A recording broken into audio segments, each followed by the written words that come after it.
17 জানুৱাৰীত অসমলৈ আহিব প্ৰধানমন্ত্ৰী নৰেন্দ্ৰ মোদী। মোদীয়ে শিলান্যাস কৰিব কাজিৰঙাৰ এলিভেটেড কৰিডৰৰ। কলিয়াবৰৰ পৰা নুমলীগড়লৈকে 30 কিলোমিটাৰ দৈৰ্ঘ্যৰ হ'ব এই এলিভেটেড কৰিডৰ। 18 জানুৱাৰীত মুৰচন্দা পথাৰত বিশাল জনসভা সম্বোধন কৰিব প্ৰধানমন্ত্ৰী মোদীয়ে।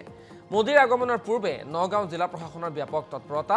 আৰু আমি আপোনালোকক এই মুহূৰ্তত দৃশ্যাংশ দেখুৱাইছোঁ যে 17 জানুৱাৰীত অসমলৈ আহিব প্ৰধানমন্ত্ৰী মোদী আৰু কলিয়াবৰতো প্ৰশাসনৰ ব্যাপক তৎপৰতা দেখিবলৈ পোৱা গৈছে।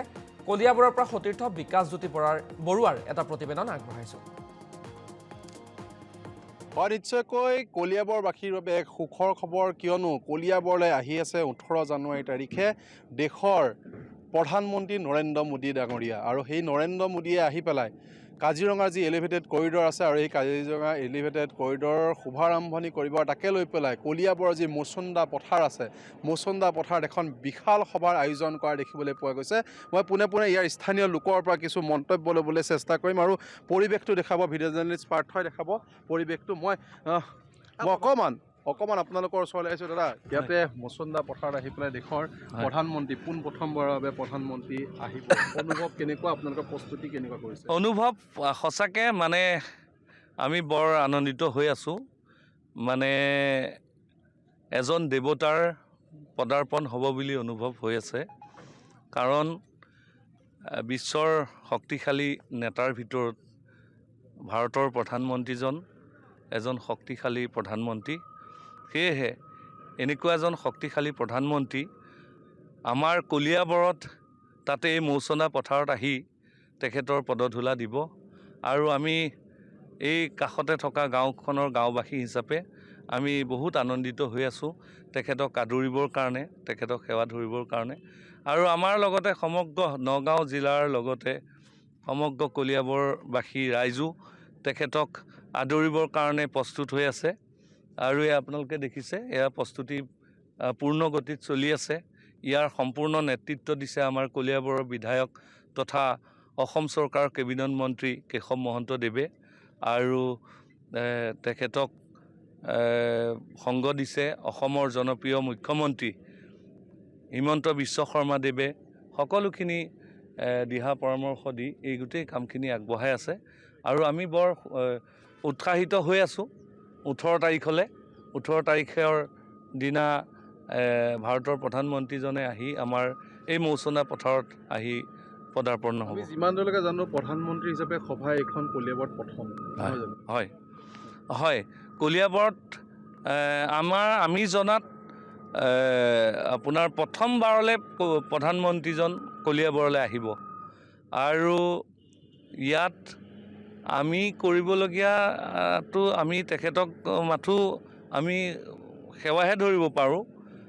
তেখেত আহিব আপোনাৰ যি কাজিৰঙা বন্যপ্ৰাণী সুৰক্ষাৰ কাৰণে যি এলিভেটেড কৰিডৰ নিৰ্মাণ হ'ব, এই এলিভেটেড কৰিডৰৰ শিলান্যাস কৰিবৰ কাৰণে আহিব।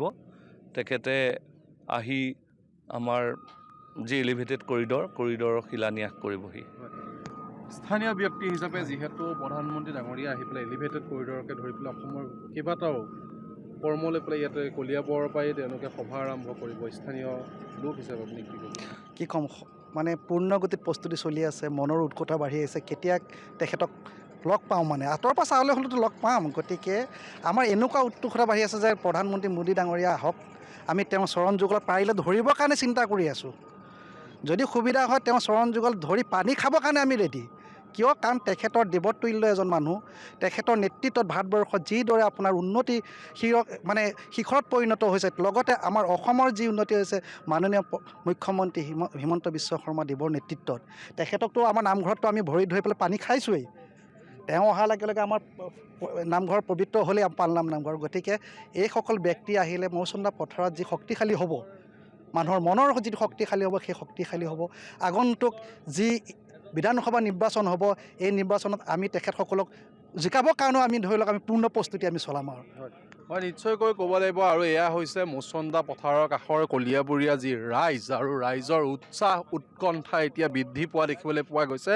পৰিৱেশটো দেখাই আছে অসম লাইভত ভিডিঅ' জাৰ্নেলিষ্ট পাৰ্থই দেখাই আছে, কিয়নো আৰু মাজত কেইটামান দিন বাকী আৰু সেই মাজৰ দিনকেইটাতেই দেখিবলৈ পোৱা যাব 18 জানুৱাৰী তাৰিখে আহি পেলাই এই মুচন্দা পথাৰত কলিয়াবৰৰ এই মুচন্দা পথাৰতে উপস্থিত হ'বহি দেশৰ প্ৰধানমন্ত্ৰী নৰেন্দ্ৰ মোদী আৰু নৰেন্দ্ৰ মোদীয়ে উপস্থিত হৈ পেলাই কাজিৰঙাৰ মাজেৰে যি এলিভেটেড কৰিডৰ আছিলে জীৱ জন্তুৰ সুৰক্ষাৰ কাৰণে যি এলিভেটেড কৰিডৰ আৰু সেই এলিভেটেড কৰিডৰৰ শুভাৰম্ভণি কৰিবৰ লগতে কেইবাটাও প্ৰকল্পৰ ইয়াতে শুভাৰম্ভণি কৰিব বুলি আমি জানিব পৰা গৈছে। আৰু কিছুদিনৰ আগতে ইয়াতে আহি পেলাই মুচন্দা পথাৰৰে যিসমূহ সভাস্থলী পৰ্যবেক্ষণ কৰি থৈ গৈছিলে নিশাৰ ভাগত অসমৰ মুখ্যমন্ত্ৰী ডক্টৰ হিমন্ত বিশ্ব শৰ্মাই পৰ্যবেক্ষণ কৰি থোৱা দেখিবলৈ পোৱা গৈছে আৰু বাৰুকৈ দেখিবলৈ পোৱা গৈছে তেওঁ নেতৃত্ব দি থকা কেবিনেট মন্ত্ৰী কেশৱ মহন্তই দিনে ৰাতি ইয়াতে নেতৃত্ব দি পেলাই তেওঁলোকে যি কাম কাজ আছে। বিকাশক এই মুহূৰ্তত আমি ধন্যবাদ জ্ঞাপন কৰিছোঁ আৰু প্ৰধানমন্ত্ৰী মোদীৰ আগমনৰ পূৰ্বেই এইদৰে পূৰ্ণ প্ৰস্তুতি দেখিবলৈ পোৱা গৈছে কলিয়াবৰত।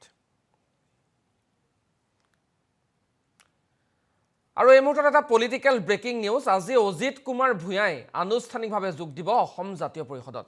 এজেপিৰ সৈতে চামিল হ'ব জাতীয় দল অসম। অজিত কুমাৰ ভূঞাৰ জাতীয় দল অসম এতিয়া লুৰিণজ্যোতি গগৈ এজেপিৰ সৈতে চামিল হ'ব। অসম জাতীয় পৰিষদৰ সৈতে চামিল হ'ব আজি জাতীয় দল অসম।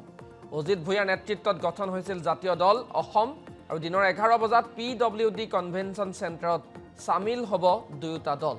আগন্তুক নিৰ্বাচনৰ পূৰ্বে এই কথা যথেষ্ট তাৎপৰ্যপূৰ্ণ বিবেচিত হৈছে।